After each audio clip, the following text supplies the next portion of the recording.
Well, good morning, everyone, and thanks for joining us. I appreciate everyone taking the time to stop in today.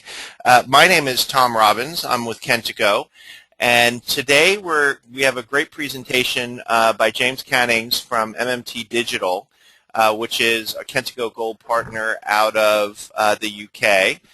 James has done some fantastic work around Kentico and building Kentico sites. And one of the things that I think is really important for people to start thinking about is the idea of using wireframing. So James has some extensive experience around using wireframing within Kentico and has been kind enough to agree to come and talk to us today about it. So James, I'm going to turn it over to you. Cool. Thanks, Tom. And hi, everybody.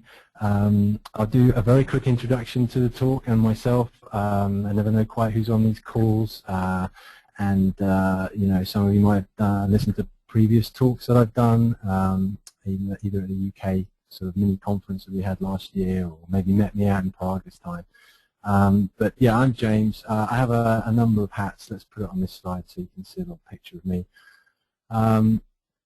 I'm the co-founder. I'm the joint MD of MMT Digital, and you know, I'm not going to read out bullet points on there. You can see who we are. We've been building sites in Kentico since we became a partner in late 2007, and we try and be as active as we can in the Kentico community. And so today is really all about just again sharing some of my company's processes and a lot of the processes that I go through in my consultancy to you know, make sure that we're building and costing our Kentico sites as well as we can, and you know, hopefully if I can share that with you guys and it helps, then great, and we'll grow as a community, and that's what it's all about. So the thing that I do, although I'm kind of joint MD, the main hat that I wear is I guess is our Chief Technical Officer. Although that role for us, as it does with many companies, means lots of different things. And for me, I'm not really any more a developer. I do a lot of you know, architecture, really, and consultancy, not just on Kentico sites, but on lots of digital products. And whilst this talk is about wireframing, I guess it's a little specifically looking at the tools that we use, which is Axure. Apologies if I call it Azure throughout the talk, you know what I mean. It's so confusing, those two terms, especially when I'm putting quotes together for putting Kentico on the Azure platform at the moment. So Axure. Now, so the first part of this talk is really going to be, you know, me looking at Axure and how we use it. Partly for those of you who do use Axure already, then hopefully maybe you'll learn some bits and bobs and things that we use that maybe you hadn't found before. For those of you who use a different wireframing tool, then well, maybe it'll be nice for you to compare the features that we have that maybe you don't have in your tool, or if you don't really wireframe extensively in your business at the moment. I'm not selling Axure, but you know, I love it, and I'll show you why. So this is my talk. You know, why do we use wireframing? Quick look at Axure. Then from that, I'm going to show you some wireframes of Kentico websites that we've built in Axure, both on the front end side, and then also importantly some of the bespoke admin tools. So kind of wireframing, you know, what you see in the CMS desk as well. So right up front, we've got, you know, a lot of planning. So, you know, why do we use it? Well, you know, for me, I describe, you know, when we started wireframing, you know, a couple of years ago, it was really looking at one of those mobile phone moments, if you know what I mean. It was that kind of, how on earth did we run an agency without doing this? And crazy as it sounds to me now, but we used to provide fixed costs for everything, and we didn't used to wireframe. I'm not really quite sure how we did it. We use them now for every single type of digital development we do, from Kentico to mobile apps, you know, to whatever. And as I say here, they're a really integral part of everything that we do. Primarily, they're there, I guess, from a business point of view, to help us get our costings right, and we've been, you know, we can be far more accurate with costing. So to give you an idea of what we do, we don't provide fixed costs for anything anymore. It's very unusual that we do. We provide a fixed cost for wireframing and consultancy, and then we'll provide a range of costs, and that range of costs will really depend on whether the client gives us a big long specification or something on the back of a post-it note. And in fact, there's no correlation between them really. I mean, I've had some pretty big long specs that are just incredibly ambiguous, and so we'll send big ranges back and go through a kind of detailed wireframing process. So it's about costing, and you know, okay, wireframes, you know, we think of them as, you know, getting the UI and the UX right or whatever, or working through information architecture. And this talk isn't about those processes. So yes, we do, you know, as lots of agencies do, think about, you know, user personas, user journeys, and then we go from there into, okay, well, how are we, you know, doing information architecture, and then thinking about the UI and the UX, blah, blah, blah. We do all of that, and that's not what this is all about. But as well as the costings, the wireframing that we find actually really helps with even, you know, more enterprise level architecture. So I was involved on a project recently where I was brought in as a consultant, and they'd internally been doing quite a lot of, you know, what they would call enterprise level architecture, lots of domain models and lots of high level this, that, and the other, and actually putting together very, very detailed wireframing, it exposed some pretty serious flaws in their enterprise architecture. I mean, ultimately, you think about multi-tiered, multi-layered architecture. Everything basically funnels down to the interface, to the application that you're producing. So if you're, you know, if you're somebody who's building wireframes and yet you're sort of, you know, you're technical and you understand about these layers, you can really make sure you're using it to expose those holes. So it's great for consultancy. It's great for, you know, pulling holes in enterprise level architecture, and it's enabled us to get our costings far, far more accurate. Here's a couple of quotes I really like, especially the first one. You know, for those of you who are developers, I'm sure you'll appreciate it. For those of you who manage development teams, I'm sure you'll probably appreciate it even more. Weeks of programming can save you hours of planning. I particularly like, and the sooner you start to code, the longer the program will take. I mean, I think those are spot on, and that's, you know, that's what this is all about. So let's talk about Axure. Again, I don't want to sound like I'm selling Axure. I just, you know, it's the one I use and I love it. And if people want to email me afterwards and say, yeah, great, James, that looks great, but we use X, Y, and Z, and, you know, it's better because of this, that, and the other, I'd love to know. I'm happy to flick to someone else. It's really cool. I can see the audience view. I can see that 7% of you can't see my screen's updated there. Okay, there we go. Someone's on some dubious connection. That's cool. So the thing with Axure, I mean, the first thing to say is it's expensive. You know, it's not cheap at $589 a license, and you might have a team where you want quite a few people to use it. But I'm going to kind of show you quickly why, or the main features that I think that make it worth that investment. So first of all, I'm going to build some wireframes pretty quickly, and then we're going to have a look at you know, how you can use it collaboratively, and a little bit about share.Axure, and then I promise we'll get into some specifics of Kentico. Here's Axure, and it's pretty simple. You have a pretty simple set of tools down here, the wireframing tools. Sorry, that's a scroll bar, so I know that's not going to, you know, refresh brilliantly. There we go. Some of you can see that, some of you can't. But we can, you know, we can chuck out images and text panels, rectangles, buttons. You really, you know, not that many. So what I'm going to very quickly do, in fact, before I do that, the other thing you can do, which I'm not going to go into today, but you can use Axure also as a flow diagram tool as well. I mean, there are obviously like things like Visio where this is pretty useful, but you can, you know, draw these kind of diagrams and put arrows on things. And I'm going to do this very quickly, and it's not going to refresh properly, but you can maybe see that as I move boxes around the screen. You can imagine you can draw some pretty kind of complicated diagrams as well. So you know, it doubles up there if you're thinking of buying. You know, it doesn't do everything Visio does, but you know, it's pretty cool. So you can use it for flow diagrams, but what we're talking about today is wireframing. I'm going to very quickly, and this won't refresh brilliantly, but I'm going to quickly draw the simplest of wireframes. So here's this going to be my little home page,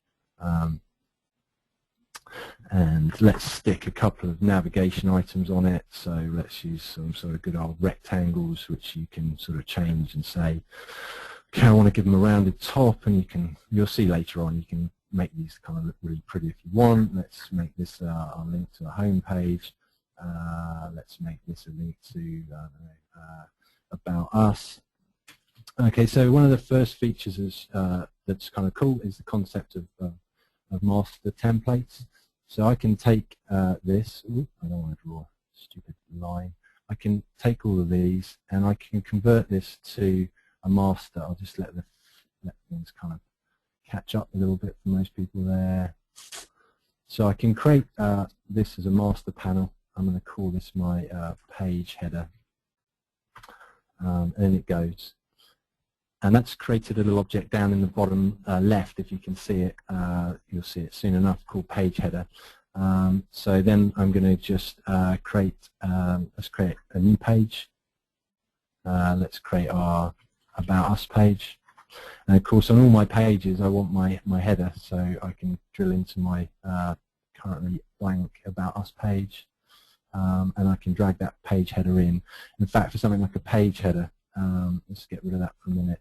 I can do things like change the behavior of it. So I don't want the page header to float around, so I can what's called place that in background. So now this master has a particular behavior. So wherever I drag it on the screen, you can't see this maybe, but if I drop it in the middle of the screen, it'll always kind of snap into the top corner. So I can make my headers and I can make my footers, and those can be masters.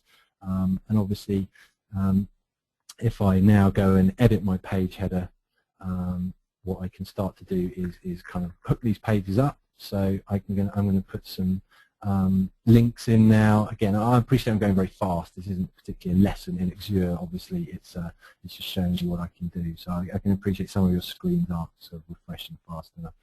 So I want to link this button to the home page. Say this is my, and this is all of the actions. So there's not hundreds to get to grips with. You just can do some kind of cool things with combinations.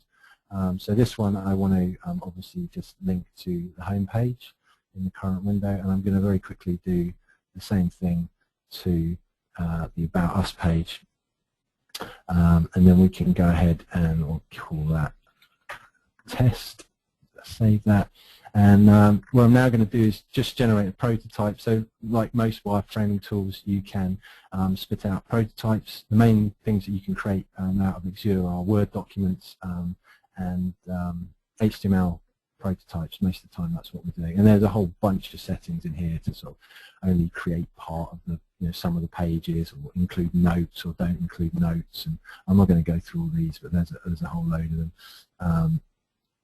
So here we go, there's my wireframes, and I've got 2 links here, so I can click to the About Us page and the home page, things like that. One thing I was going to quickly show was you can, there's a thing called the page style editor, which allows you, if you get clients who get a bit confused because they think your wireframes are somehow, what you're suggesting is some sort of creative approach, you can make things kind of a little bit sketchy and give handwriting effects and things like that. So I can very quickly change that across the site. If I just republish what I've got now, I can get that kind of sketchy look that is perhaps more familiar with any of those you guys who use things like Balsamic to do their wireframing. You get this kind of style, which is sometimes nice if you're just trying to do that first pass stuff and you don't want them getting confused. Okay, so we can do that. So master panels are obviously really, really useful, and I can carry on adding new sections to that, and then obviously it's added across all my pages. Dynamic panels are really, really useful. I'm going to create the world's simplest dynamic panel. Here is my panel. Okay, I'm going to give it a close button.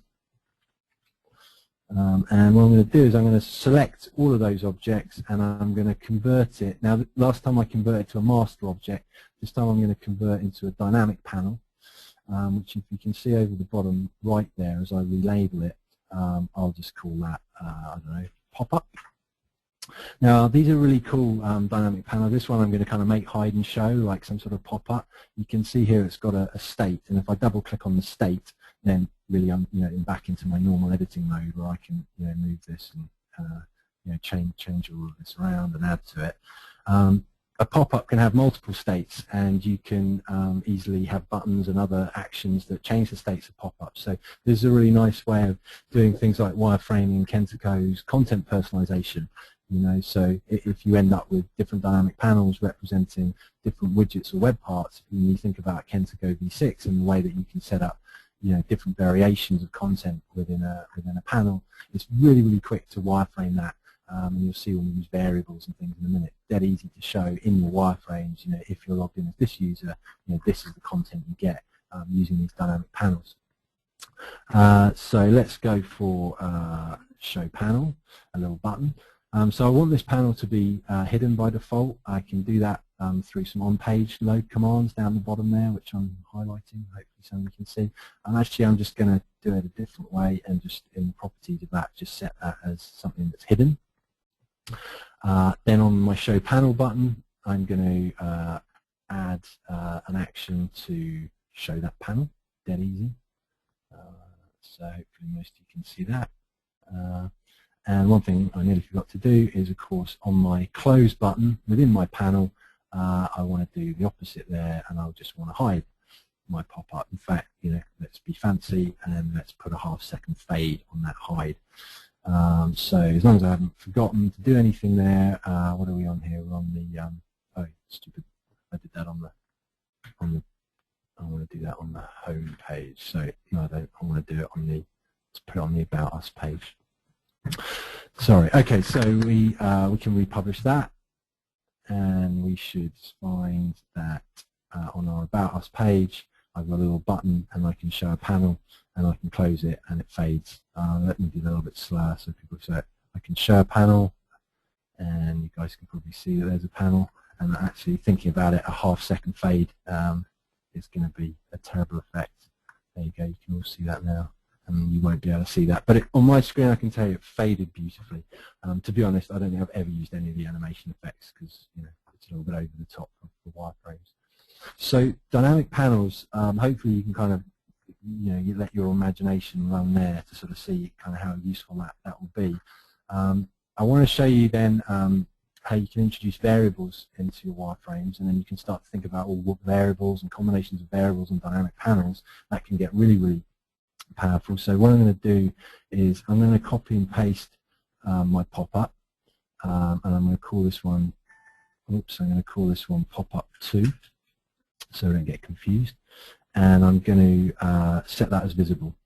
Here is my panel number 2. Let's just change the text on it. So now I've got one panel that's hidden and one panel that appears by default.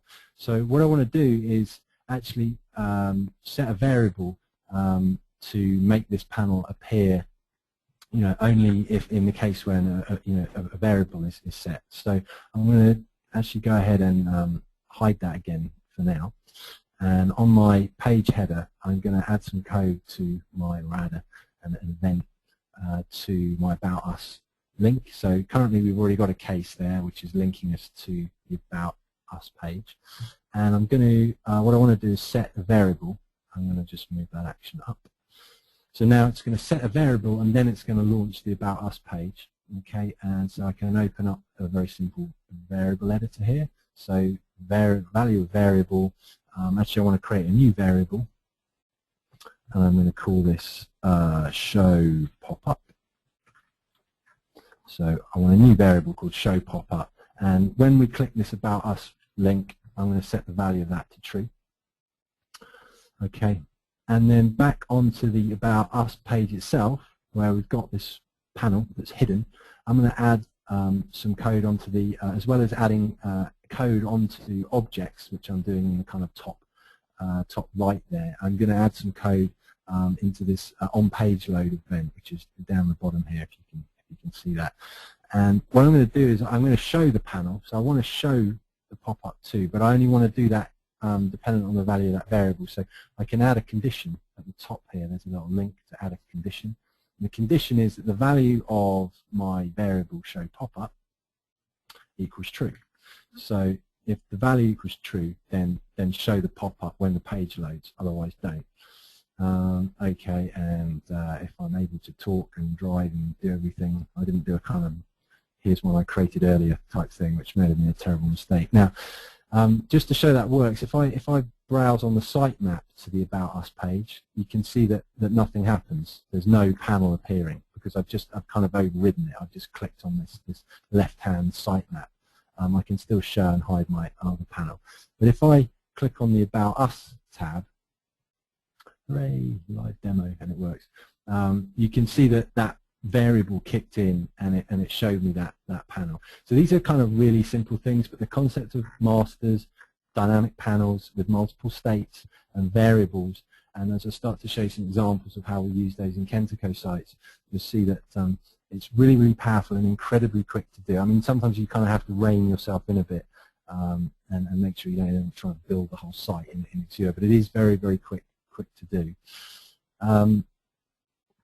So I think just about the final thing that I want to show you, these are the kind of tools that I find the coolest. We'll come back and have a look at some other bits and bobs in a bit. A branching logic as well, if you don't want to use variables. So what I'm going to do is create a second version of this home page, and I'm going to call this home logged in.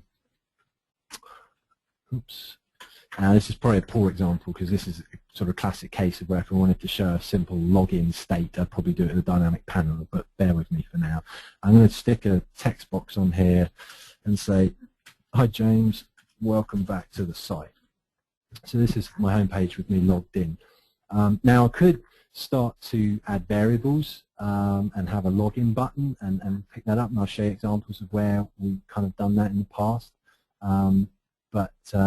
There you go. Yeah, there's one person I think on the call who's up. refresh rate is quite slow, so go a bit slowly for them. So if I basically jump back into my page header, I've got my home button here that we currently, right at the start, I added just a simple link to the home page.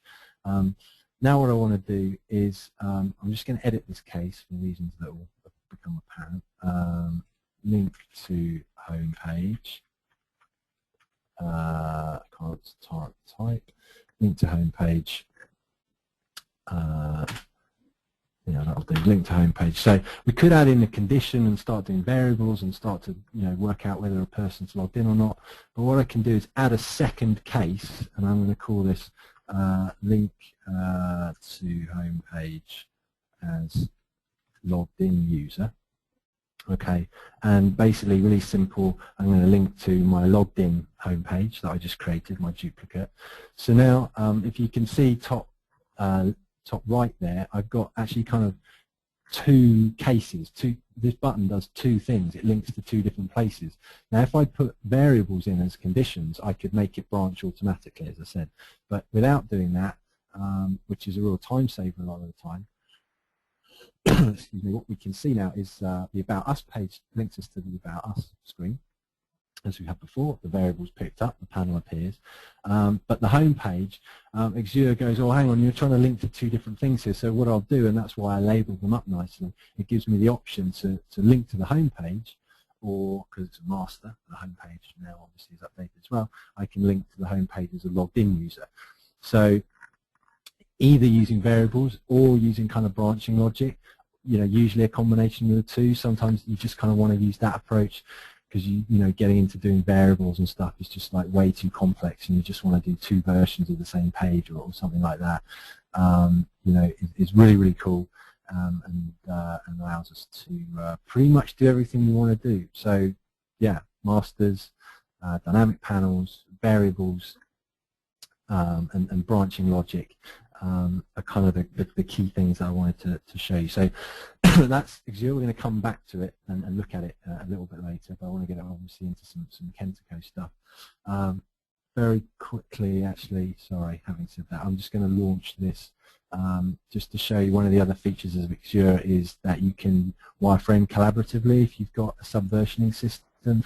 So we have, this is for one of our clients, Pearson, and they have their own user-centric design department, although we often also do this with clients, with creative partners that we sometimes work with, who want to kind of work on things collaboratively. Basically, you get the idea. Maybe you can kind of see there's a load of icons now, these little blue diamonds up here and down bottom left as well in my masters, and I can right click on these and hopefully you can see these menu options appearing. I can get changes, check things out. Those of you who are familiar in, working, who are developers familiar with working with code like this. So we can work on different areas of the wireframes at different times and check changes in. There's a whole bunch of share options up here that appear. You can obviously grab all the changes, push them all back, blah, blah, blah. And you can do this on subversioning, which is great if you're working with another party, or if there's multiple people working in a team. This actually just works across a network as well. It doesn't actually require an SVN server or anything like that. So if you had a few guys working on different bits of the wireframes, you can set it up collaboratively as well. So that's kind of a new a feature that you don't get in some of the cheaper tools. And finally, share.Axure is really nice. When you create your wireframes, when you create big complex wireframes, you end up often with thousands of HTML files, thousands of images. Every time you publish, it recreates all, in some cases 2,000, 3,000 files, because the way it splits up all the pages isn't really that efficient. And if you're kind of showing this to a client and you want to FTP it, no matter how fast your FTP connection is, what it's like if you've got to upload 20,000 files. It takes ages, and then you find that you made a typo or something you really want to tweak, and then unfortunately you've got to republish the whole lot and then take another hour uploading it. So this is a free service that you can use from Axure, that basically you create an account and then you just upload the .rp file, so that's the source Axure wireframing file, and it just publishes the site in the cloud on their servers in a few seconds, and then bang, you can just share it. And if you do it through here as well, there's a new tab that appears in your wireframes where you can have like conversations as well, so people can leave comments and you can have discussion threads and stuff. So it's pretty cool. So again, I'm not trying to sell you Axure. If you've got a better bit of kit, I'd love to hear about it. But I think for the license fee, for the amount that we use it and the amount that it saved us on, it paid for the license fee a few times over on the first project we used it on with the cost savings we were in. Okay, right, finally, let's talk about some Kentico specific stuff. Excuse me. Okay, this is the simplest of wireframes for a very small client, the Booksellers Association. Just to give you an idea, we put these together. What we're looking at here is kind of the first pass of the wireframes. Other than the home page, there's not a lot of detail on the other ones. But we put all this together in about 4 hours. So obviously, prior to this, as I said on the call, we've gone through a bunch of processes and a load of consultancy. So we've gone and talked to them about user personas and user journeys, and so who are we really needing to target and so what were the important call to action panels on the home page, etc., etc. So we've gone through that process, and then we were able to draw that up very quickly. So again, focusing on UI and UX, but also focusing on the fact that we knew this was going to be Kentico. We knew that they had a certain budget, even though we'd only provided them a range. So we were kind of mindful of thinking about how we were going to use the Kentico event system, how we were going to use the Kentico news system, but also what flexibility are we going to give the client on this particular page. So we're having discussions with them about what are we looking at here? Are they web parts? Are they widgets? Do you need to be able to drag these around? Or is that a bad idea? Do you need to be able to add new panels, or should it be the case that these are pretty much locked down? And those are all the kind of conversations that we have and that are important to have.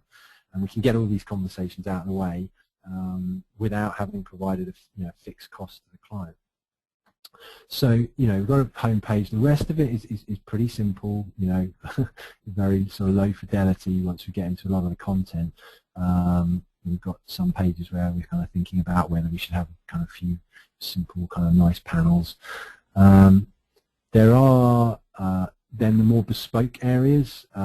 So I don't need to explain what this does in terms of it, but they have a thing called the embargoed titles listing, and they need to list all of these books essentially that are on a thing called the embargoed titles list. So we're wireframing the functionality, but we're also talking to them and working out with them how best to build this. So we were kind of establishing at this point that actually an embargoed title needs to be a custom document type, so that they manage it through the tree structure. i.e. we're not going to build a custom module, we're not going to have a separate database, or we've established that the client doesn't manage a separate database and that a custom document type would be great, and therefore it's a fairly simple piece of functionality, and then we've got a kind of custom search filter thing that we'll have to build, but it should be pretty straightforward. So at this point, anything that's standard content we haven't really drilled into. We will do that later, but we're kind of really looking at I guess what we're thinking of as the key cost drivers, things like this feature here.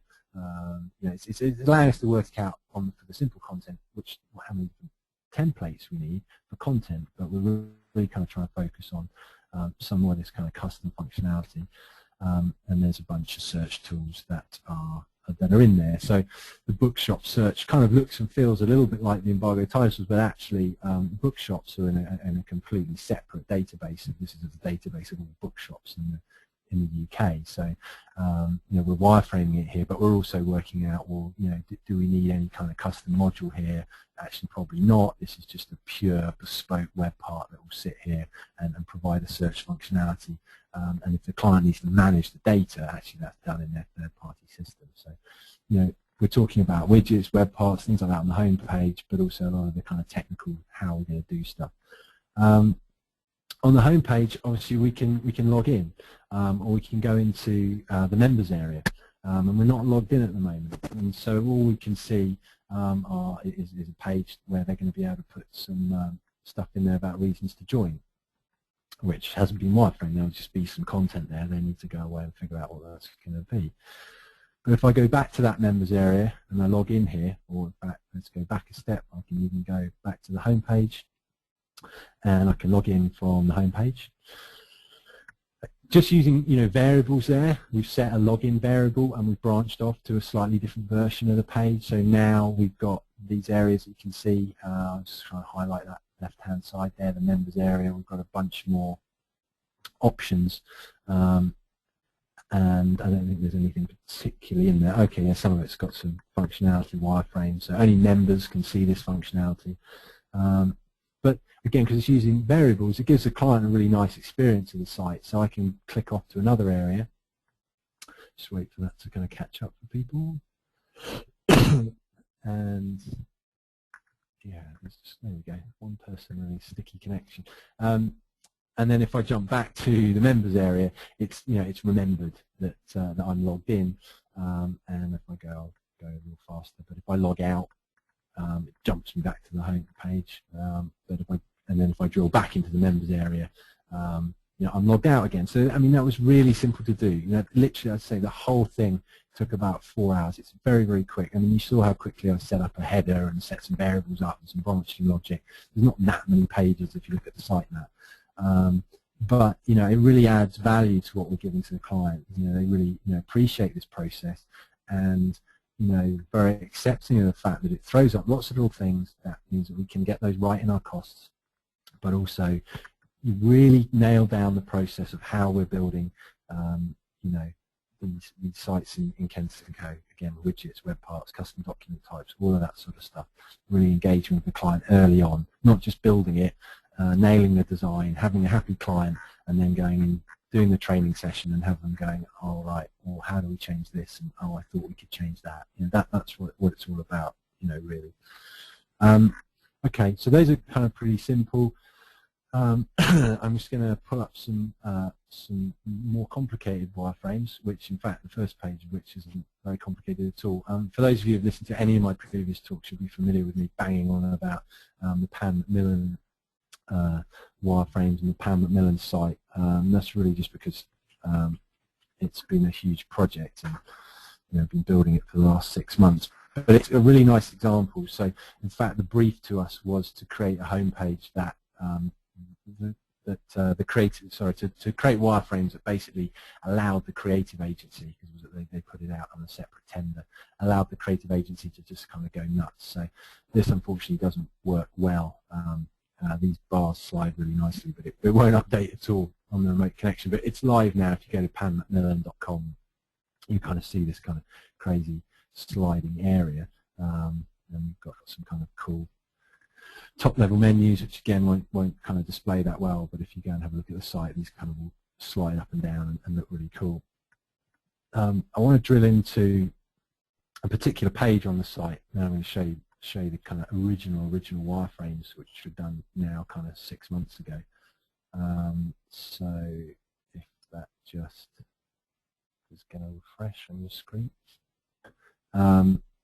So basically, this is an author page. You can just about see that you guys are caught up. You probably can't see that. I don't know. You basically get the same kind of scrolling banner at the top, and then these kind of big panels on the left are YouTube videos. You can kind of roll over them and watch. You also got like audio extracts. I don't know whether you can hear that or see that, but and none of it uses Flash. It's all very iPad specific. But the point is that the whole thing was using lots and lots of panels. So there were lots and lots of discussions about obviously widgets and web parts and can you drag these around, and how flexible should the page be. And obviously this page needs to be very, very flexible. The client needs to be able to stick in videos and in interviews and text. And I mean, have a look at the site. It will show up a lot better than I can show you on the remote connection.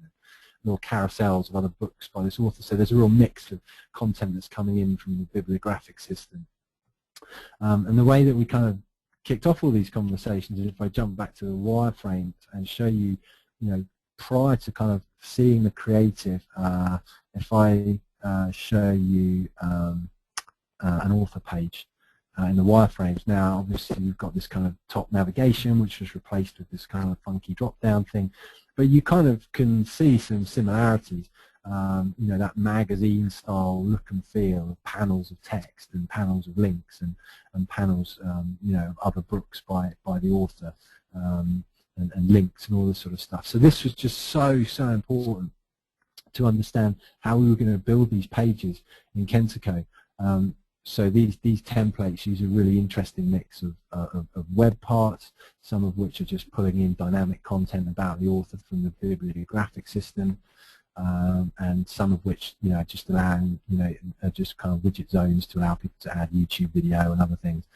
And in other talks, I've looked at how we basically created custom document types for these pages so that we could hook up the pages with the actual authors, so that you could create pages within Kentico that also dynamically pulled in content from the third-party bibliographic system.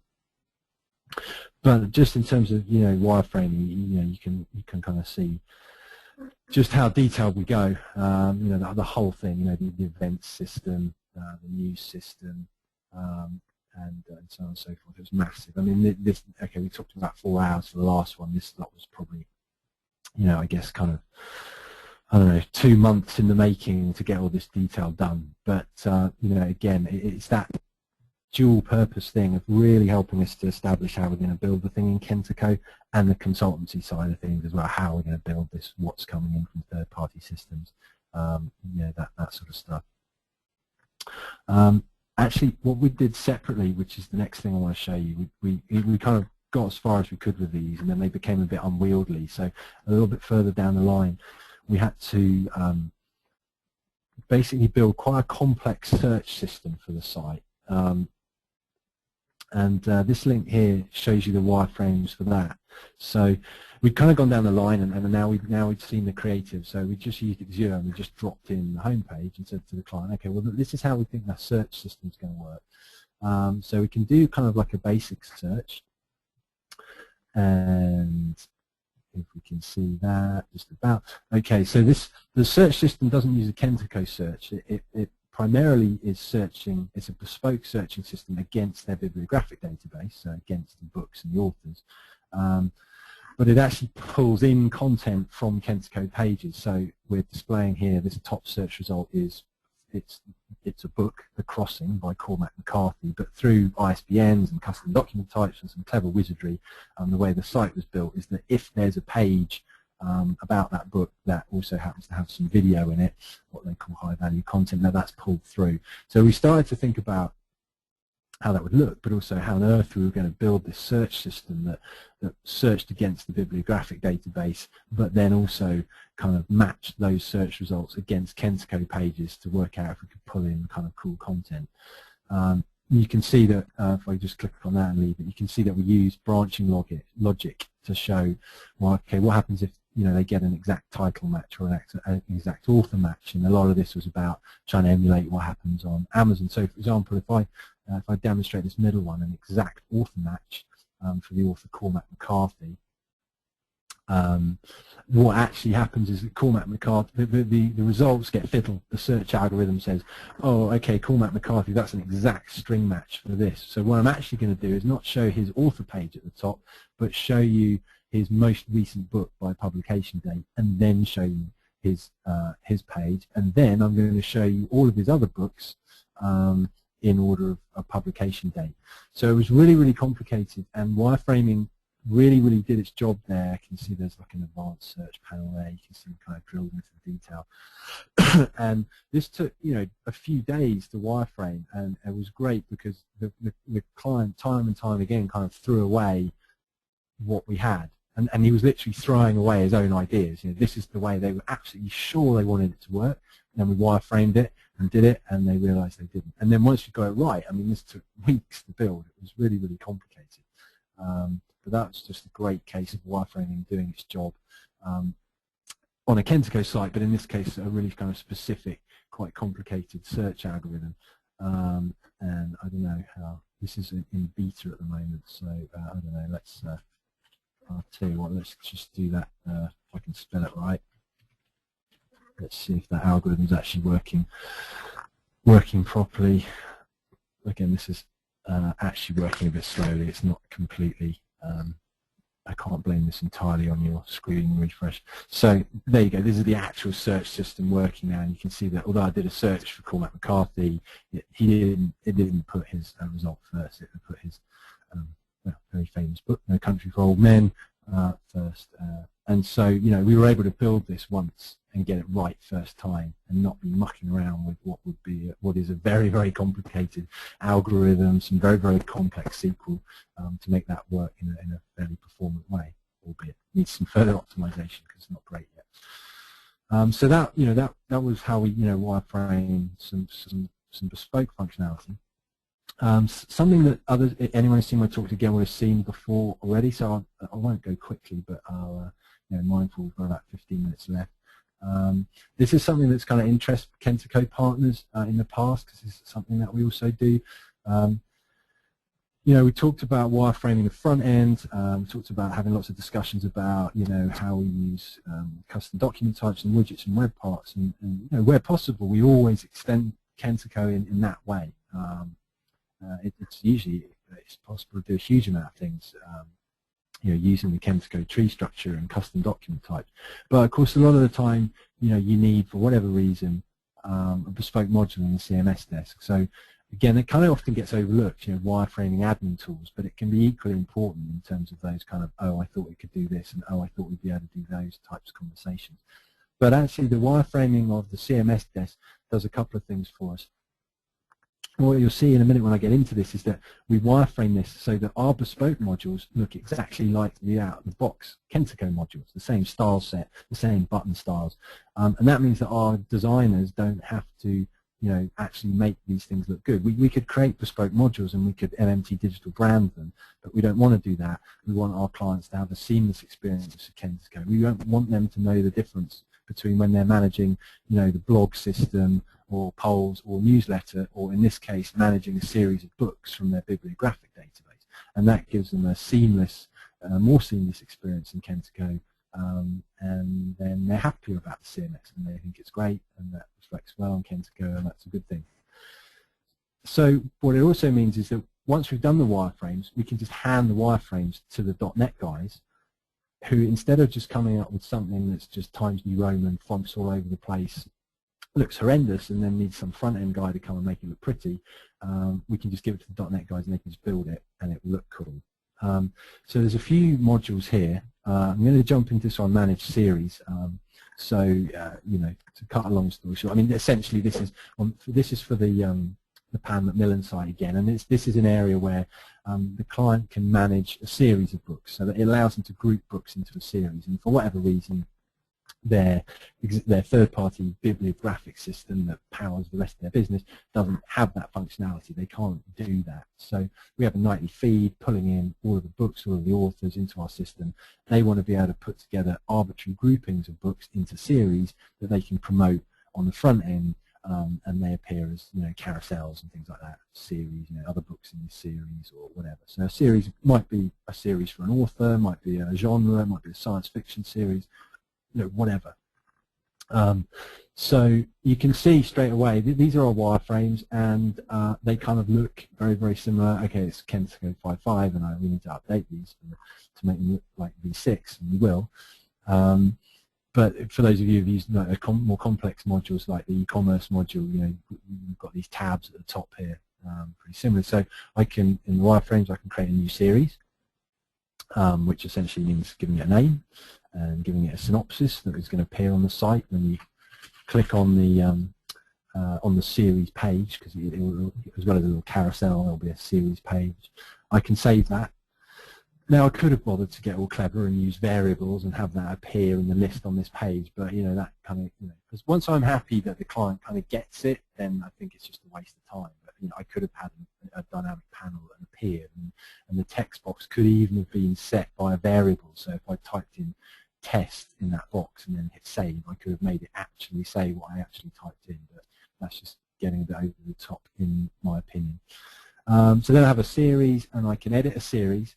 Now here I'm using branching logic because I want to show the client that, you know, actually when you first create a series, you haven't done anything, you haven't put any books in it. So actually show me what a series that has no books in looks like. So if I click that top one, here's a series that I would have created. I gave it a name and a synopsis, but I don't have any books in it. So it's kind of telling me you need to go add some books to the series, otherwise it's not going to appear on the site, and it's not going to be much use at all. So I've got this Add Books to Series tab, and again, there are lots of reasons why we did it this way. I've got a very simple little search tool which is searching against the third-party bibliographic system, showing me all of my books from my search, and I can tick a bunch of these books, and I can add the selected concepts. They talk about books, they refer to them as concepts, to a series.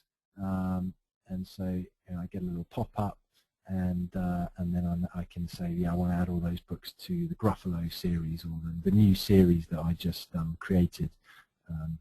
I get a little, and then I even wireframed a little, are you sure you want to, you know, do this, blah, blah, blah. Okay.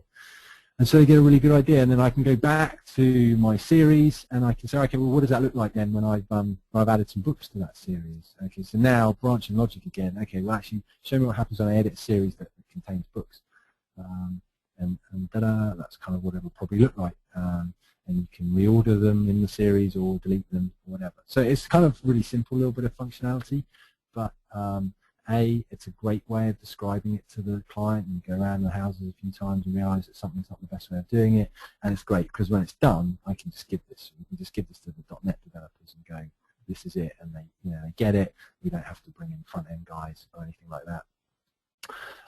So that was those. What I'll do, and then this is just about it, the last bit, I just want to show you one final feature. If you're interested in that, this is something that you can do in Azure, but which I haven't done yet. So I'm just going to relaunch Azure.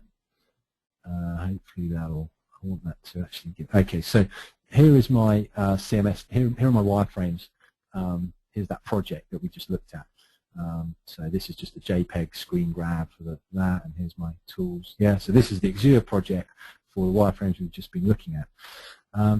And obviously when I was creating my wireframes before, I was just working with all these kind of different things, and everything you saw there, the tabs and the buttons, and you know, they're all kind of made from rectangles that are given the right color and fills, and you can do gradient fills on things and whatever. So what you can do is create your own libraries. Now I haven't done this yet, but I'm going to show you how easy it is to do. I won't bother now and create a V6 one, but if I go into my libraries here, I can create a new library.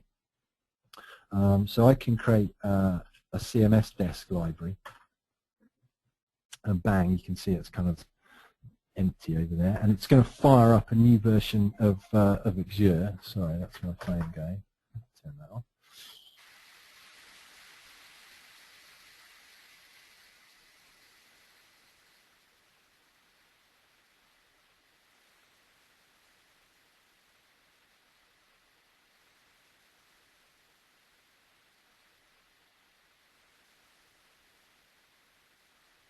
Into my wireframes, and I'm going to call this one, I don't know, login screen. Said my audio connection bombed out, but I think I'm back. Yeah, Tom, you can hear me again, all right? If you're still there, yeah. Yep, I can hear you. You bombed out for a second. You're okay, back. Cool. Yeah. Okay. Cool. So we've got login screen. Let's just create a couple of other things. Let's create the tools menu. So let's just grab the kind of tools screen. I'm just going to copy that and let's paste that in there. Stick that in the corner properly. You get the idea. One final one. Let's just kind of get my nice Kentico styled, I don't know, show button. Oops, and jump back in here, and we'll call that, what do we call it? It was show button, and we can dump that in there. Let's stick that in the corner. That's actually got it's got an action on it which I want to take out. We could leave default actions on it if you wanted to, but it won't make much sense. So we can go on and on and on and on, creating these little objects, and I've hit save there. So now I'm just going to go back to my main wireframing project, and I'm just going to refresh that library. And you can see now I'm starting to build up a really cool little CMS desk library. So I can create a brand new page or brand new wireframing project, and I've got all of these kind of elements in here. And you can imagine, putting in a Kentico table and those little tabs and all those things, and you can build up a really nice library so that creating the wireframes, like I showed you, are even quicker to do, and really this is just this little CMS desk library you can just put on your server and send around to your team and update it and keep it updated. So it's just a kind of useful little tool. I haven't actually built my CMS desk library yet. I was kind of going to, and then I thought I'd wait till V6 comes out because that'll save me loads of time. But you don't just have to create CMS desk libraries. What I've been working on recently, for example, is let's see if I've got it here recently. Here's a wireframe that I've been working on recently, and they really needed to understand, how forums work. So, for example, you can kind of see that, actually you've got wireframes here for like basically kind of an unskinned Kentico forum, so we can start to sort of layer on and see where they need custom functionality. So over time I can kind of keep building up my my little libraries, so I can have a CMS desk forum and loads and loads of little things, and so you can really put these things together incredibly quickly.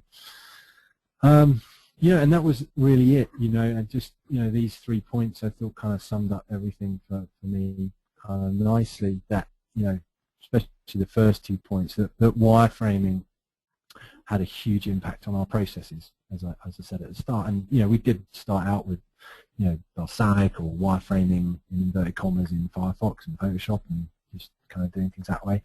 So wireframing had a huge impact on our processes, and Axure had a really huge impact on our wireframing. Again, not trying to sell it, and happy to hear about even better tools. And yeah, the point of them, again, with my kind of corporate MD hat on, it really helps us get our costs, more accurate, but also, obviously your deadlines as well. Our costs are all based around time, and so you're going to set better deadlines. Our clients really appreciate that process. They really appreciate the honesty that, I can give you a ballpark, but I don't know. There's so many different ways that we can kind of build what you've got in your head. But then that secondary and equally important thing, perhaps very more important, really focusing the whole team, and that's the developers, the architects, the clients, the project managers, on really thinking about the Kentico architecture, both from a, how do we use the Kentico features, the widgets, the web parts, the custom document types, all that good off-the-shelf stuff. Looking at any Photoshop beautiful design, there's a million ways of building that. So how do we do it? But also, your technical architecture as well. If you've got some pretty technical things going on, it really helps you focus on those too. So look, I hope that kind of helped. I think a couple of people had to duck off towards the end, but if my attendee list is right, most of you are still there. I can't tell whether you're awake or not. I hope so. But thank you very much for giving me an hour of your time, and I hope that some of that helps you in some way. All right, James. Well, thank you very much. We absolutely appreciate everyone taking the time. If you have a quick question, maybe we can answer. If you have any questions, feel free to send them in. But James, I appreciate you taking the time to talk about wireframing with the Axure product. Looks like we have no questions. We're butting right up against 9 o'clock. So once again, James, thanks, and we're going to let everyone go. Cool. All right. Thanks again, Thank Tom. you. Thank you. Have a great day. Bye. Bye-bye. Bye.